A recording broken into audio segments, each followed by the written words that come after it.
Hi hello வாங்க இன்றைக்கி உருளைக்கிழங்கு பன்னீர் வச்சு ஒரு கிரேவி செய்யலாம். எப்படி செய்கிறதுன்னு பார்க்கலாம்.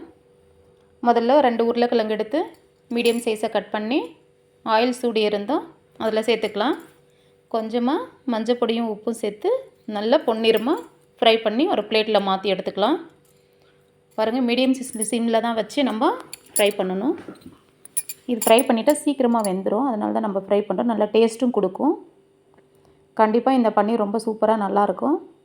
பாருங்கள், இதே பன்னீர் நீங்களும் வாங்கிக்கோங்க. இந்த மாதிரி பன்னீர் இந்த கம்பெனிது ரொம்ப நல்லாயிருக்கும். பொன்னிறமாக நல்லா பொரிச்சாச்சு. இதை எடுத்து ஒரு பிளேட்டில் மாற்றிக்கலாம். அடுத்து பன்னீரை நம்ம சிம்மில் வச்சு லைட்டாக ஃப்ரை பண்ணிக்கலாம். ஹையில் வைக்கக்கூடாது, நல்லா கெட்டியாகிடும். கொஞ்சமாக உப்பு சேர்த்து ஃப்ரை பண்ணிக்கலாம். நல்லா டேஸ்ட்டு கொடுக்கும் பன்னீர். லைட்டாக மீடியம் சிம்லேயே வச்சு ஃப்ரை பண்ணிக்கலாம். நான் இதுக்கு முன்னாடியே பன்னீர் போட்டிருக்கேன் வீடியோ. ஆனால் இது ஒரு சிம்பிளான கிரேவியாக நல்லா டேஸ்ட்டாக இருக்கும் சப்பாத்திக்கு. நீங்களும் செஞ்சு ட்ரை பண்ணி பாருங்கள் உங்கள் வீட்டில். நல்லா இருந்துச்சுன்னா கமெண்ட் பாக்ஸில் கமெண்ட் பண்ணுங்கள்.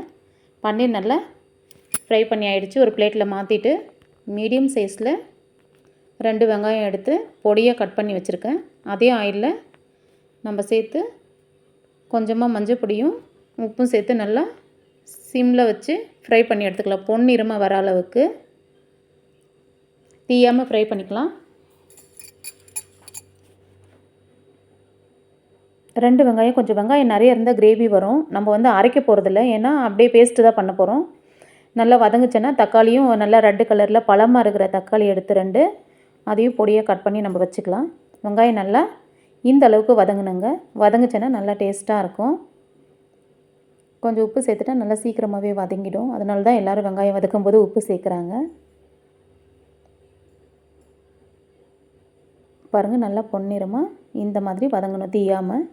2 தக்காளியை சேர்த்துக்கலாம். நம்ம ரெட்டு கலரில் நல்ல பழமான தக்காளி தான் நான் எடுத்திருக்கேன். ஏன்னா சீக்கிரமாக நல்லா சாஃப்டாக நம்ம கரண்டிலே மசிச்சிடலாம். இதையே கொஞ்சம் ஃப்ரை பண்ணிவிட்டு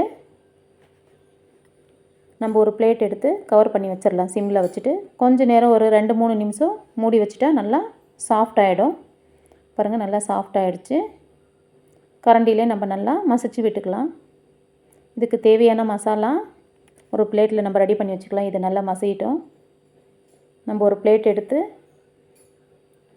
கொஞ்சமாக கரம் மசாலா 1/4 டீஸ்பூனு, 1/2 டீஸ்பூன் சீரகப்பொடி, தனியா பொடி 1 ஸ்பூனு, உப்பு தேவையான அளவு, கொஞ்சமாக மஞ்சள் பொடி, காஷ்மீர் மிளகா பொடி 1/4 டீஸ்பூனு கலருக்காக. நம்ம காரம் இதில் அதிகமாக ஒன்றும் சேர்க்க போகிறதில்ல. இப்போ நம்ம மசாலாவை இந்த தக்காளி நல்லா வதங்கி வந்துருச்சு. எல்லா மசாலாவும் இதில் சேர்த்து நல்லா கலக்கி விட்டுக்கலாம். பாருங்கள், இந்த மாதிரி நல்லா கலக்கி விட்டுக்கலாம். காரம் ஒன்றும் நான் அவ்வளோவா சேர்க்க போகிறதில்ல. கொஞ்சமாக பட்டாணி சேர்த்துக்கலாம். பட்டாணி சேர்த்து அதிலே நல்லா கொஞ்சம் நம்ம ஃப்ரை பண்ணிக்கலாம்.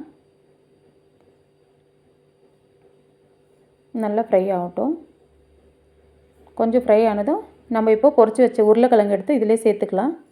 சேர்த்துட்டு கலக்கிட்டு தேவையான அளவு தண்ணி ஊற்றி கொஞ்ச நேரம் நம்ம வேக வச்சிடலாம். நல்லா உருளைக்கிழங்கு வேகிற அளவுக்கு ஒரு எவ்வளோ வேணுமோ அந்த அளவுக்கு, கிரேவி எவ்வளோ வேணுமோ அந்த அளவுக்கு நம்ம தண்ணியை ஊற்றி உருளைக்கிழங்க மூடி வச்சிடலாம். அது வேகட்டும் கொஞ்சம் நேரம்.